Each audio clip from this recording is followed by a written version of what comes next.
మనతో phone line లో join అవుతున్నారు మంత్రి ఉత్తమ్ కుమార్ రెడ్డి. ఉత్తమ్ కుమార్ రెడ్డి గారు, వెల్కమ్ సార్. మీ పేరుమా? సార్ సౌజన్యం మాట్లాడుతున్నా సార్. మంచి ప్రదర్శనే అది కనిపిస్తోంది రాష్ట్రంలో. రెఫరెండం అని చెప్పి అన్నారు, మీ పాలనకి రెఫరెండం గా ఎలక్షన్స్ చూసారు, ఎంతవరకు అది రిఫ్లెక్ట్ అవుతుంది సార్? సరే, రిజల్ట్ బాగానే ఉందనిపిస్తుంది. ఇంకా ఫైనల్ రిజల్ట్ కోసం వెయిట్ చేద్దాము.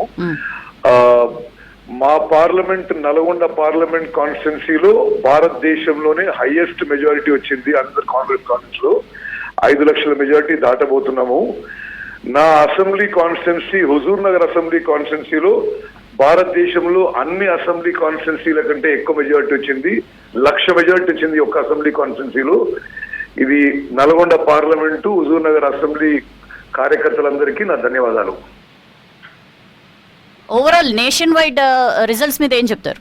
నేను అనుకుంటున్నా ఇప్పుడున్న లీడింగ్స్ చూస్తే చివరి వరకు ఇండియా కూటమి అధికారంలోకి వచ్చి రాహుల్ గాంధీ గారు ప్రధానమంత్రి అవుతారు.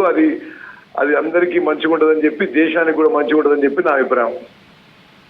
236 దాకా వచ్చింది సార్ ఇండియా అలయన్స్. సో ఏంటి మీ ప్రెడిక్షన్స్ ఏంటి సార్? ఇంకా పెరిగే అవకాశం ఉందా? ఇంకా ఐ థింక్ హాఫ్ అయినట్టుంది. India alliance 272 దాటుతుంది.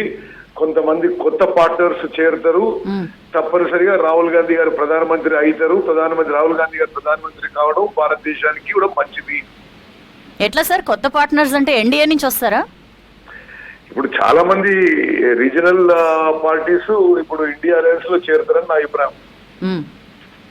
మన దగ్గర ఎక్కడ స్టాప్ అవ్వచ్చు సార్? మీరు అన్నట్లు నల్గొండలో రికార్డు మెజారిటీ, మీరు ముందే చెప్పినట్లు ఆ రికార్డు మెజారిటీ కనిపిస్తోంది. ఎంతవరకు? ఇప్పటికైతే 8-8 అట్లా కనిపిస్తోంది బీజేపీ అండ్ కాంగ్రెస్. ఎక్కడ దాకా రావచ్చు? సరే, నా అభిప్రాయంలో ఫైనల్ గా కాంగ్రెస్ కి 9, బీజేపీకి 7 వస్తాయి అనిపిస్తుంది ఈ ట్రెండ్ చూస్తే. Okay sir, BRS future perspectives ఏంటి రాష్ట్రంలో అంటే ఏం చెప్తారు? కష్టమే అమ్మా, వాళ్ళకి ఫ్యూచర్ వాళ్ళకి కష్టమే ఉంటుంది. ఎందుకంటే ఇప్పుడు వాళ్ళది అసెంబ్లీ ఎలక్షన్స్ నుంచి మొదలైన డౌన్ ఫాల్, వాళ్ళ పతనము, ఈ పార్లమెంట్ ఎలక్షన్స్ లో 0 సీట్లు వచ్చి ఇక ఫ్యూచర్ లో బీఆర్ఎస్ పార్టీ మిగలడం కొద్దిగా ప్రశ్నార్థకమే. Right sir. ఉత్తమ్ గారు, thank you for joining us.